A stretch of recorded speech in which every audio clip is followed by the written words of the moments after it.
Well, hey everyone, this is Prince from Desi Programmer. Welcome back to another exciting video about React.js. And in this video, we are going to set up everything that we need for coding React.js. We'll talk about setting up everything on Windows and Linux.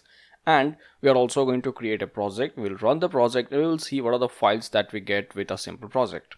So if we talk about the tools that you need for this course, well, they're fairly simple. We simply need a text editor. It could be VS Code, Sublime Text, or Atom. We need a browser. It could be Chrome, Firefox, or well, Edge. And we need Node.js runtime engine. We are going to download and install all of them in this single video itself. But with more than this, what you need is a lot of willpower and patience for this. I mean, React.js ain't something that you just learn in a day. So nothing is going to happen magically. You might fail, you might not understand things. So you're going to need a lot of patience and will. And I have enough willpower to continue this series and not end this in between. So I hope I find your will equal to mine.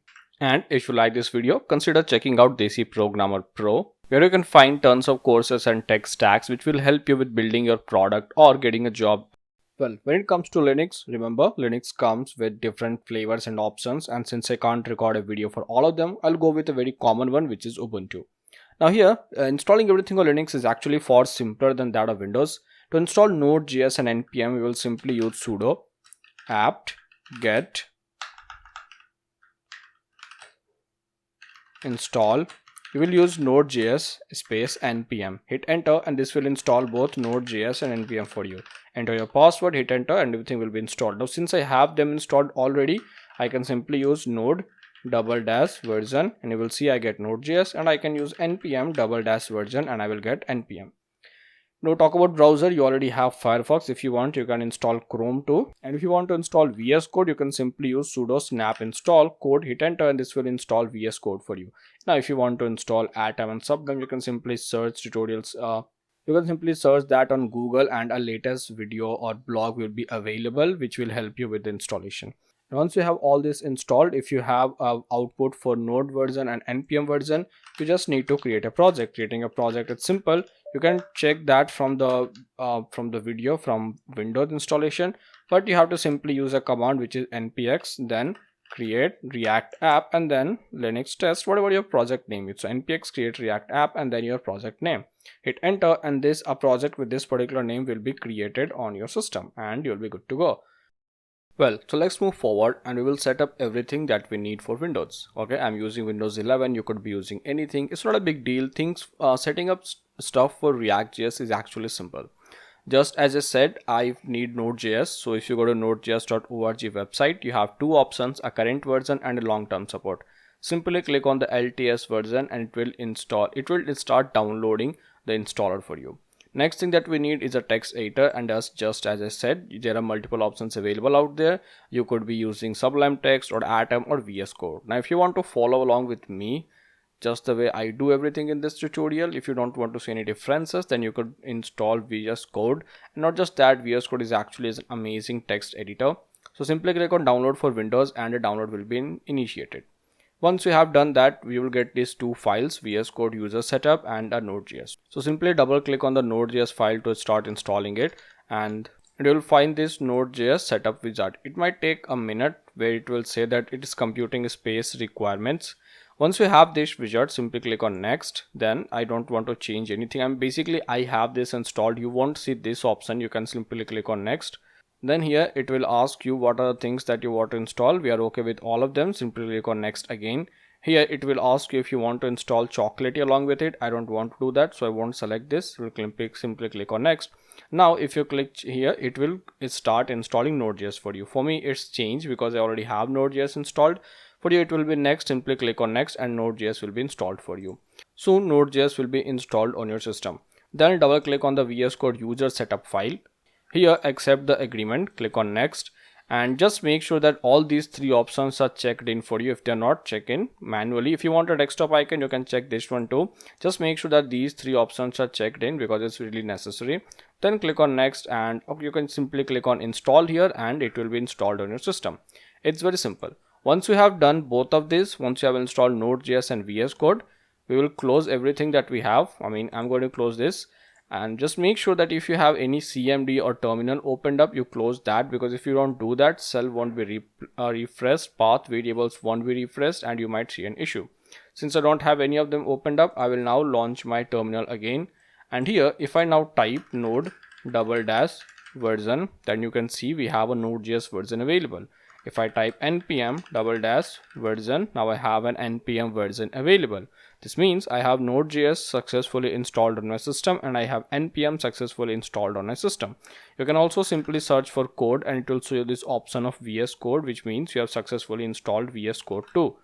So with this, our Windows setup is done. I already have a browser, so I'm not going to install Chrome or Firefox. If you want, you can do that. It's very simple, nothing tough in installing a simple browser. So once you have all these files installed, all I'm going to do is that I'll go to my documents directory. Okay.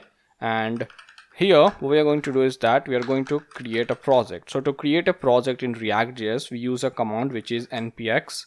Then we use create dash react dash app, and then we give our app a name. So let's say learning. Okay, remember this is the command that you need, npx create react app, and then what the name of your application is. Okay, it can contain characters like learning test or learning capital T test. Just don't use the spaces and any special characters. Just hit enter and it will start installing create react app script for you, and then a project will be created. It takes time. It fetches a lot of file on the internet, so it takes time. Be patient. It depends on your system speed, network speed. So I'll catch you up soon once this is done. Well, as you can see, everything is installed here. If you get some issue as this one which says git repo not initialized, just ignore this one. It means you don't have git installed, so it's not going to initialize a git repo by default. Everything is good up until here. Now here comes the part where I explain you why I asked you to add VS Code to your Explorer menu.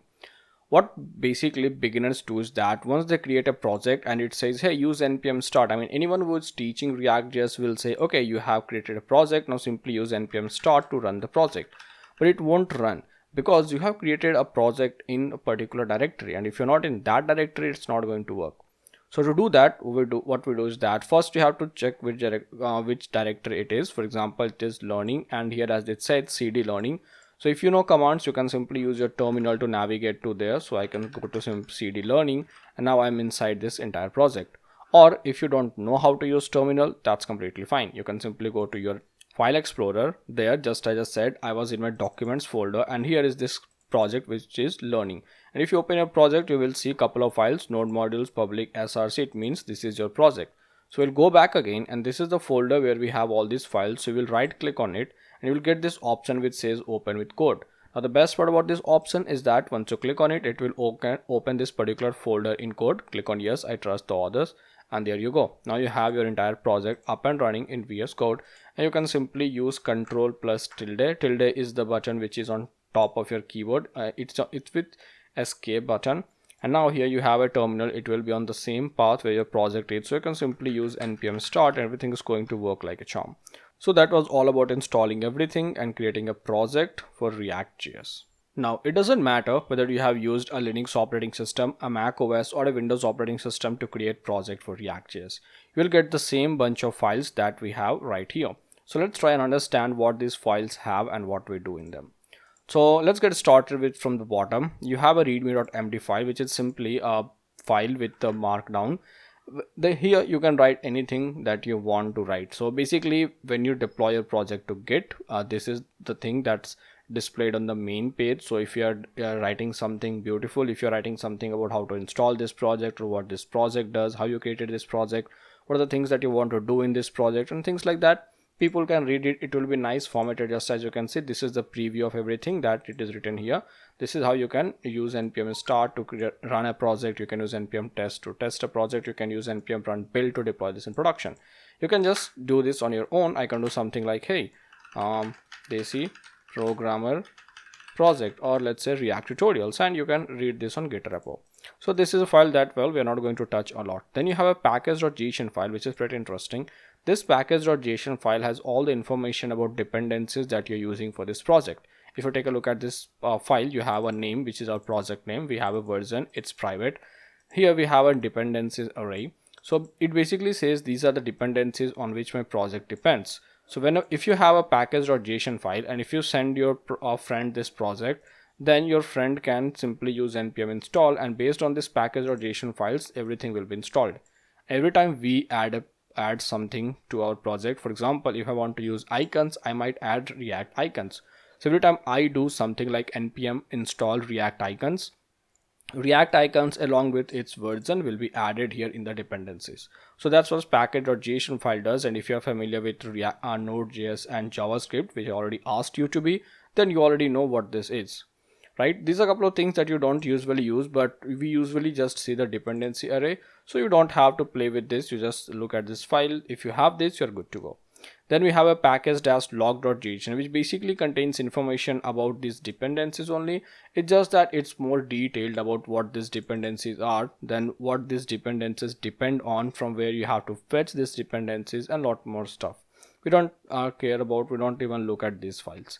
Next, we have a .gitignore file, which basically, if you have a Git repository, it says that these are the files that we want to ignore. We don't want to push them to any website where basically GitHub or any website where you are storing your Git repositories. So these are the files that you don't want to push your production build or node modules, because they are heavy files and everybody can install them or build them simply. So this is a .gitignore file. Next, here comes all the important files. We have a source folder and a public folder. So in the SRC, basically always sold as source folder, you have a couple of files, and this is the folder where we are going to write our code. We are going to create components. We're going to do everything right in this folder. You have an app.css, which basically has a couple of CSS. You have an app.js, which is kind of an entry, kind of our first component that is rendered when you run this project. We have an app-test.js, which is for testing. We have index.css. Well, this is CSS, which is kind of like global CSS. It's rendered every time. Then we have index.js. This is the entry point for our app. Every time we run npm start, index.js is called. And here, as you can see, it says react dom.render. It's going to render this particular app on the DOM. We are not going to discuss this in detail. We'll do this in the next video. This video is all about creating a project and understand the directory structure. Then you have a logo.svg, which is basically React's logo.